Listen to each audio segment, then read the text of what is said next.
Now for the tricky one. SO2 is an exception to the octet rule. Our central atom sulfur will need to violate the octet rule and allow for more than 4 pairs of electrons around it. Let's see what that looks like. We have a sulfur, and we have 2 oxygen. Each sulfur contributes 6 electrons, and each oxygen also contributes 6 electrons. So recall from our electron configuration topic and our shortcuts on the periodic table that these are easily inferred from our periodic table's group number. Both elements are in group 6A and have 6 valence electrons, bringing our grand total to 18 electrons, or 9 pairs. Now, oxygen, with its 6 valence electrons, we expect to have 2 bonds and 2 non-bonding pairs. Now, something's going to have to give here. Oxygen and sulfur are both going to be fighting for these electrons. And there's a number that tells us who wins, and it's called the electronegativity.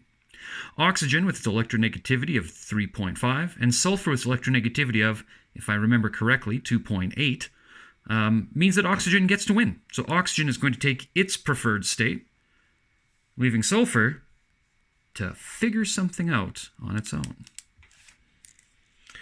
So let's draw our base diagram here. So we've got a sulfur. We're going to attach each oxygen.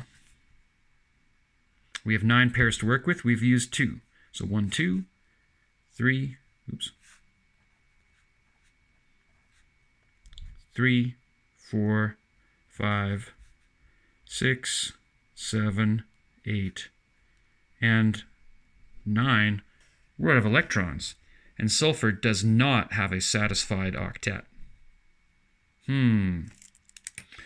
Well, this leaves us with some interesting options. Number 1, we can convert this non-bonding pair into a shared pair. This can help satisfy the octet of oxygen and sulfur. Sulfur, here we are,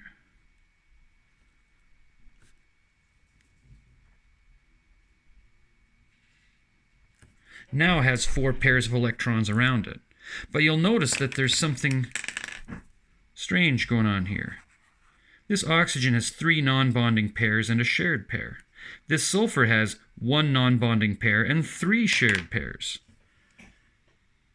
This does not meet with our expectation. We expect oxygen to form 2 bonds, and we expect sulfur to form 2 bonds and have 2 non-bonding pairs. The issue becomes that this oxygen appears to have 7 valence electrons around it. That's 1 more than it's supposed to have. This sulfur here appears to have, if we understand these shared pairs to have 1 electron originating from each element, appears to have 1, 2, 3, 4, 5 around it. Well, that's 1 less than it's supposed to have. Let's see if we can draw this diagram another way so that it fits with our expectations. Sulfur is our central atom. We're going to convert another non-bonding pair into a shared pair here. And in so doing,